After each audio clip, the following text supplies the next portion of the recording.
Pourquoi Jésus est-il appelé le lion de la tribu de Juda? Vous ne savez peut-être pas, mais cette expression, le lion de la tribu de Juda, apparaît une fois dans la Bible, mais apporte un sens très profond. Dans le chapitre 5 du livre de l'Apocalypse, nous avons lu le livre scellé avec 7 seals. Et le texte biblique dit que personne dans le ciel, sur terre ou sous la terre, ne pourrait ouvrir le livre ou même le regarder. Ensuite, l'apôtre Jean, qui a reçu de Dieu les révélations enregistrées dans le livre de l'Apocalypse, était désespéré. Il a beaucoup pleuré parce qu'il avait réalisé que personne n'était digne d'ouvrir le livre et de détacher ses phoques. C'est alors que l'un des anciens a dit à John, et non à pleurer, « Voici le lion de la tribu de Juda, la racine de David, qui a gagné pour ouvrir le livre et détacher ses 7 sceaux. » Mais pour comprendre le sens du lion de la tribu Juda, nous devons reculer du dernier livre de la Bible, le livre de l'Apocalypse, au premier livre, The Book of Genesis. C'est parce que cette désignation de Jésus-Christ, comme le lion de la tribu de Juda, est une référence claire au chapitre 49 du livre de Genèse. En fait, les paroles de cet aîné qui réconfortait l'esprit de l'apôtre John dans sa vision céleste ont fait écho aux paroles du patriarche Jacob. Identifiant Jésus-Christ comme le lion de la tribu de Juda, le seul capable d'ouvrir le livre scellé avec 7 timbres? Et c'est exactement ce que vous comprendrez à partir de maintenant dans cette vidéo. Avant sa mort, Jacob a béni ses 12 enfants qui donneraient naissance aux 12 tribus d'Israël. Et dans son 4e fils, Jacob a fait une bénédiction, à la fois une prédiction et une promesse. Il a dit ce qui suit dans Genèse. Menté et mensonger comme un lion et comme un vieux lion. Qui vous réveillera? Le sceptre ne s'écartera pas de Juda, ni de la tige de commandement parmi ses pieds, jusqu'à ce qu'il arrive à qui il appartient, et l'obéissance des nations est la sienne. À première vue, cela semble être une déclaration légèrement confuse. Mais nous comprendrons déjà sa signification et ce qu'elle a à voir avec Jésus-Christ. La figure du lion dans les textes bibliques signifie parfois la force, la bravoure, le courage et l'audace. À l'époque biblique, les lions étaient communs dans les régions de Canaan et donc les lions faisaient partie du symbolisme politique et religieux de l'époque. Pour les Juifs, le lion était le plus puissant des bêtes. Il a donc illustré la personne d'un roi et représenté la grandeur d'un gouvernement. Et compte tenu de ce contexte, il est facile de comprendre l'utilisation de la figure de lion dans la bénédiction de Jacob. En donnant sa bénédiction sur ses descendants, Jacob a distingué Juda de ses autres enfants, indiquant que la tribu de lui serait celle qui gouvernerait. Pour cette raison, le patriarche a désigné Juda comme le chiot-lion. Donc, cette bénédiction, non seulement il a établi la tribu de Juda en tant que chef parmi les tribus du peuple de Dieu, mais a également prévu la venue d'un grand souverain messianique dont la domination s'étendrait au-delà des frontières d'Israël. Cette promesse de leadership et de royauté de Juda s'est matérialisée pour la première fois sur la figure du roi David, qui provient de cette tribu. David a établi un royaume unifié en Israël, avec Jérusalem comme capitale, et a entendu de Dieu la promesse d'une dynastie éternelle, c'est-à-dire de la lignée de David, émergerait un roi qui régnerait éternellement, dont le royaume ne serait pas limité à la terre règle, mais impliquerait un gouvernement éternel et équitable. Ainsi, la figure du lion était un symbole approprié pour représenter la lignée davidique réelle de la tribu de Juda, consolidant l'attente messianique autour de cette lignée. Ainsi, les premières paroles de Jacob dans le livre de Genèse ont traversé David et ont finalement trouvé leur plein épanouissement en la personne du Christ, le lion légitime de la tribu de Juda. Incroyable, tout au long de l'histoire de l'Ancien Testament, les prophéties messianiques ont mis en place une image d'un Messie qui serait à la fois un roi puissant et un serviteur souffrant. Ces prophéties ont préparé un scénario pour la venue de Jésus, qui a paradoxalement amené le royaume de Dieu non pas par la puissance terrestre, mais par le service et le sacrifice. C'est pourquoi nous ne pouvons pas parler de Jésus comme le lion de la tribu de Juda sans parler de lui comme l'agneau et hurle. Nous savons que le lion et l'agneau sont deux figures complètement opposées dans la nature.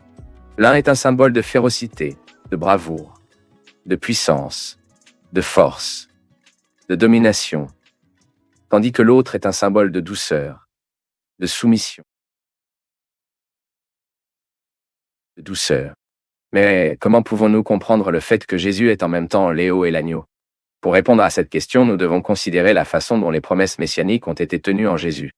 L'accomplissement de ces promesses en Jésus a été mis en évidence depuis sa naissance à Bethléem, la ville de David. Selon prophété à Mika, chapitre 5, sa naissance dans cette localité n'était pas une chance géographique, mais une confirmation divine de son identité royale messianique. Au cours de son ministère, Jésus a démontré son autorité sur la loi, la nature les démons et la mort, et pardonner les péchés, les actes que seul Dieu pouvait jouer. Ces enseignements, paraboles et miracles ont révélé un royaume qui transcende les frontières terrestres, offrant une libération et une restauration spirituelle. Mais malgré sa lignée davidique et son épanouissement de la prophétie, Jésus a été rejeté par les chefs religieux de son époque, qui s'attendaient à un messie politique militaire. Puis il a été trahi et condamné à la crucifixion par ceux qui devraient l'honorer. Et à ce stade, nous pouvons parfaitement comprendre la façon dont Jésus est présenté comme Léo et l'agneau dans la Bible. La figure du lion, avec toute sa force, sa grandeur et sa majesté, est historiquement associée à la royauté et au pouvoir. Dans un sens, Jésus, comme le lion de la tribu de Juda, symbolise l'autorité suprême et la souveraineté divine sur toute la création. Péché. Cette image reflète la nature divine du Christ, sa position de Messie promise et sa victoire finale sur le mal. Même dans le contexte biblique, la victoire du lion de la tribu Juda sur le mal est une garantie de justice et de restauration. Jésus, dans la résurrection des morts, a démontré son pouvoir invincible, s'établissant comme le gagnant promis qui triompherait le péché et la mort, garantissant l'espoir de rédemption à tous ceux qui croient en lui. Mais paradoxalement, le Christ est aussi l'agneau qui a été tué, une image qui pointe le thème du sacrifice pour le péché dans l'Ancien Testament. Cet agneau, cependant, est singulier, car son sacrifice sur la croix était définitif et suffisant pour la rédemption de l'humanité. À travers votre sang, nous sommes purifiés de nos péchés et réconciliés avec Dieu. En ce sens, la nature de l'agneau souligne l'humilité et l'obéissance du Christ, qui, bien que Dieu, s'est vidé, en supposant la forme de serviteur. Sa soumission à la volonté du Père, avant même la mort de la croix, a révélé la profondeur de son amour et son dévouement à la rédemption de son peuple. Il a conduit tout notre péché sur lui-même. Il a enduré toute la colère de Dieu aux dernières conséquences et a remporté la mort imposant une défaite écrasante à Satan. Il est mort comme un agneau sacrifié, mais s'est levé comme un lion victorieux qui a gagné le droit d'être le seul, digne d'ouvrir le livre de l'histoire et de dénouer ses sceaux.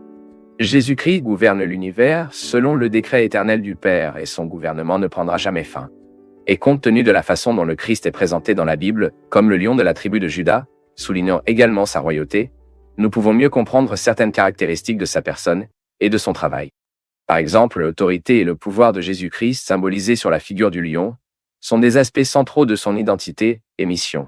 Cette autorité ne s'est pas limitée à son ministère terrestre, mais s'est étendue à travers sa résurrection, son ascension et son royaume éternel. Le Christ est présenté dans les Écritures comme l'agent de la création et lui en qui toute chose subsiste. Ainsi son pouvoir se manifeste non seulement dans la portée spirituelle, mais dans tout l'univers. La nature obéit à sa voix, comme on le voit quand il a calmé la tempête. Les lois régissant la matière y plient, comme lorsqu'elle multipliait de petites portions de nourriture pour nourrir les multitudes.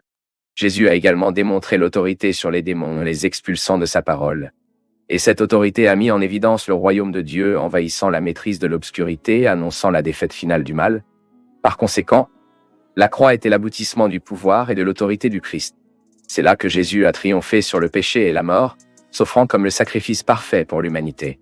Sa résurrection est la déclaration définitive de son victoire, garantissant également l'espoir de la résurrection pour tous ceux qui y sont. Maintenant, en tant qu'intercesseur avec le Père et le Roi éternel, le Christ exerce une autorité de médiation en faveur des croyants, assurant l'efficacité de sa rédemption et la certitude de son salut. Lorsque nous parlons de la royauté du Christ, il est également important de comprendre que le royaume de Dieu inauguré par Christ est à la fois une réalité actuelle et un espoir futur. Actuellement, le Christ règne dans le cœur des croyants, façonnant leur vie en fonction de leur volonté. Et à l'avenir, son royaume se manifestera pleinement, apportant une restauration totale à la création. Mais quel est l'impact sur notre vie de toute cette vérité sur la royauté et l'autorité du Christ comme un plein accomplissement des attentes et des prophéties messianiques depuis le début des temps? Il ne fait aucun doute que la compréhension du Christ en tant que lion de la tribu de Juda ne se limite pas à une simple conception théologique. Il a des implications profondes et pratiques pour notre vie. À ce sujet, nous pouvons commencer par dire qu'en reconnaissant Jésus comme le lion de la tribu de Juda, nous sommes appelés à l'adorer et à le louer non seulement pour son œuvre rédemptrice comme un agneau de Dieu, mais aussi pour sa majesté et sa puissance comme notre roi souverain. Cette vérité doit inspirer nos prières, nos chansons et chaque forme d'adoration. De plus, reconnaître Jésus comme le lion de la tribu de Juda signifie également accepter son propriétaire dans tous les domaines de notre vie. Sous le propriétaire du Christ, nous sommes appelés à vivre une vie de pouvoir, transformée par le Saint-Esprit, pour refléter le caractère de Jésus. Cela implique une reddition volontaire de notre volonté à la sienne, cherchant sa direction dans nos décisions et nos actions, et toujours confiance dans sa souveraineté même dans les circonstances les plus défavorables. Cette soumission à Christ est démontrée par l'obéissance à ses enseignements et une vie basée sur les principes du royaume de Dieu. Par conséquent, sachant que Jésus, le lion de la tribu de Juda, a gagné et est digne d'ouvrir le livre et de détacher ses phoques, nous pouvons être sûrs que la vie n'est pas régie par le hasard et que nous pouvons également avoir confiance en toute situation et les luttes spirituelles auxquelles nous sommes confrontés. La certitude que le Christ a déjà obtenu la victoire définitive nous renforce et nous encourage à persévérer dans la foi. Sachant que nous appartenons au royaume du gagnant suprême, nous sommes encouragés à affronter ce qui est nécessaire.